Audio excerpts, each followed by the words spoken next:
Korea is known for many things. We have the usual suspects such as K-pop, K-dramas, K-BBQ, really anything with a K in front of insert noun here is generally understood as being Korean. Sorry Kazakhstan, you'll get your moment someday. Apart from all these things though, there is another area of pop culture in which Korea is also known to dominate. Been discounted! They have been dismissed! Tekken 7 champion at EVO 2022!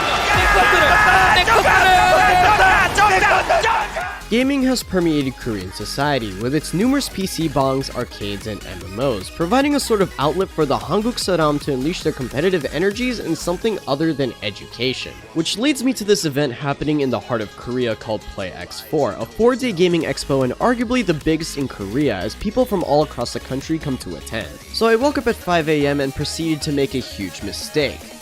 I started talking to the camera. What's up guys, it's your boy, the friendly neighborhood newbie here. Okay, that's kind of cringe, but yeah, what's up guys, it's your boy. Currently in Korea right now, it's about like 6 AM in the morning. Yeah, here at Ryupyeong. As you can see by my face that I have yet to experience the greatness that is Olive Young, specifically Dr. G skincare products. Please sponsor me, I love your face cream. Oh, and I also get very nervous when I film myself in public. So I'll pretty much be narrating the stuff that went down the next 2 days, and the first thing that greets me is a massive line. Keep in mind that this was 7:30 AM and the con doesn't open its doors until 10. So I queued up, fueled by 7-Eleven Jumokbap along with some mid-beef pot roast, and when the clock struck 10 AM, they started moving us forward in batches. The first thing that hits me is the sense of scale of what's happening at the con. Needless to say, I was already feeling like this was going to be a fun day. After all, there's so much to do, so much to see, and armed with a little bit of Korean that I know, I immediately set off towards the Dance Rush machine, as not playing for 5 months will do that to a person. However, there was a much more pressing matter to attend to, and that, my friends, is Pump It Up Phoenix. I get that I'm a little late on this, as I've been getting reports of US players already getting their hands on Phoenix, so what I'm about to say will most likely be outdated, but I still wanted to talk about my first impressions. Literally in the days leading up to my flight, I saw people freaking out about the game on my Twitter feed. Then I saw the teaser detailing things like overhauled scoring system, recharts, and a premium mode that could give you up to 6 songs.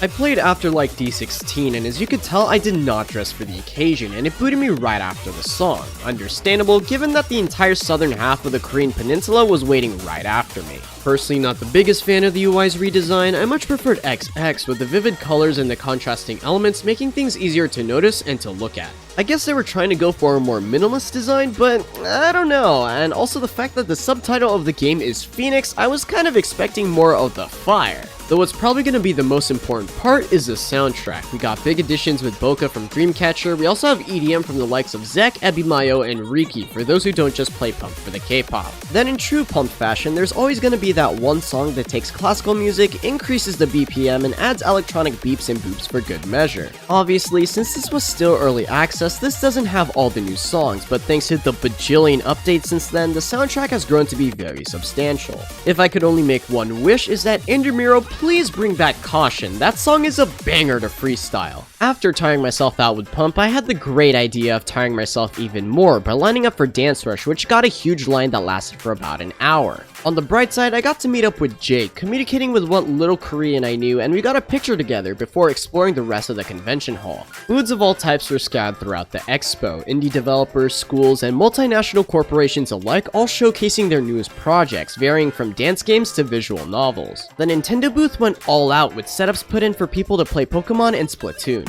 There's also a special section promoting Tears of the Kingdom with a little cabinet showcasing Zelda-themed gamer gear as well as other Zelda games on the Switch. Not to mention that in the exterior there's an entire wall dedicated to mapping out the Zelda timeline, which was a really nice touch. Right next to the Nintendo booth, Bandai Namco was there promoting not just Tekken, but also the next installment in the Armored Core series, as well as Katamari Damacy, just to name a few. However, what I found to be the most interesting were the solo karaoke booths. I wanted to try it out, but didn't feel like waiting in line, and I regret not committing, because if there was anything that the Yakuza games taught me is that karaoke is so fun.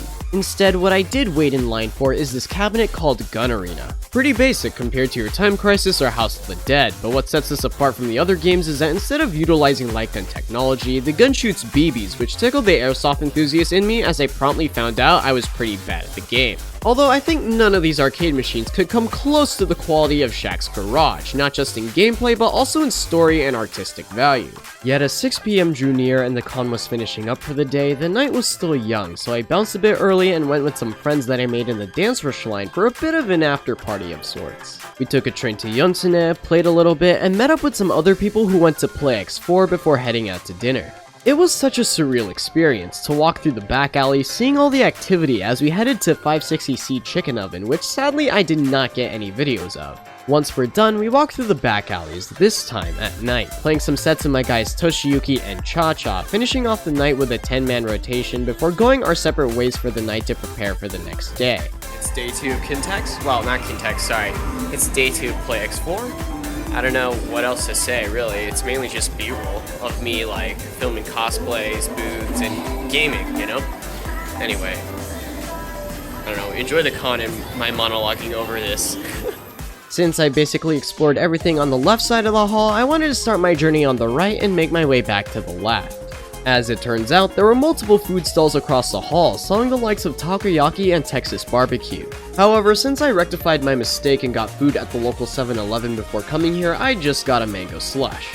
I proceed to make my way through, trying to see the stuff that I missed on the first day, and I swear man, it was like a whole new world. There was a booth selling rhythm game controllers for DJ Max Respect and 2DX with a groove coaster set up for people to demo. You could even see people playing poppin' music and Tekken. The 18th Gyeonggi Game Audition was also a thing that was happening, showcasing the top Korean indie games of the year. Cooler Master also had a booth that allowed people to demo this huge freaking gaming pod, complete with a monitor mount and a reclining chair with built-in charger ports. While I didn't get any videos of me sitting in there, it was really cool sitting in one of these. Too bad it'll set me back 15k. If only the chair had a massage function, cause I would have never left the booth if it did.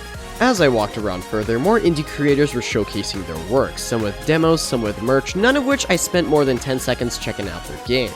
A full-on artist alley was also there, just smack dab in the middle of the convention hall, crowded with people buying and selling their wares, but what really caught my eye was whatever was going on here and here, as there was an entire section for people to play retro games and what I like to call home setups. Here we'll find a flea market with all sorts of goodies here. You'll find games for every console generation out there with a lot of retro stuff in particular, like GBA games and a Famicom system. If you're a weeb looking for some secondhand goods or limited edition items, then this place is for you. You can find memorabilia, books, CDs, anime figurines, and even this cute dancing bear. Next I hit up the Kinetic Lab booth and got slightly intrigued. The game mostly consists of K-pop, go figure, and makes use of a smartphone app to put the choreography on screen, along with a wearable Bluetooth watch to track your movements. Once I was up, I decided to try out Butter, and halfway through I realized that I sucked at following choreography, so I basically said screw it and did my own thing, which turned out quite well actually, considering how when I improvise I just look like a dork half the time. I then went to check out even more booths and made my way toward the main stage where Bimani Master Korea was happening, as the staff were giving away free towels, getting myself a pink one showing my support for Buchan Attack. Unfortunately, it wasn't like the past BMK where there was a Dance Rush division only really focusing on Sound Voltex, and considering how I'm not the most invested in STVX, I just left around to walk some more before I headed out for the day. Satisfied my little side quest, taking the train back to my Airbnb with my merch in tow. And of course, this video would not be complete if I didn't talk about said merch. I talked about the pink towel I got from Bimani Master Korea, but I also got this cute bunny keychain as well as this Among Us looking one for free. Bandai was also giving away a wide variety of Taiko stuff, but I opted to go for the towel. Although fun fact, I also got a Bandai Namco tote, but I left it in Yonsune, so big rip to that. I also got a Chrono Circle AM pass that I'll never use, but hey, it looks cool and that's all that matters. However, I think the biggest catch was actually when I went to the Andermiro booth and bought myself a Pump It Up Phoenix t-shirt. Definitely worth the 25,000 won I shelled out for this. The material's made up of breathable fabric that is perfect for intense pump sessions. That being said, would I go again? Of course, and you, audience from these non-Korean countries, should go too. If you haven't been paying attention to the last however many minutes of the script, I don't blame you. It's got gaming, cosplay, food, even CPR. Truly an experience you have to try if you happen to find yourself in Korea during mid-May. Had I known sooner, I would have booked my flight to arrive earlier so that I could attend all 4 days. For a trade expo that costs less than $5 to attend, it's a literal steal.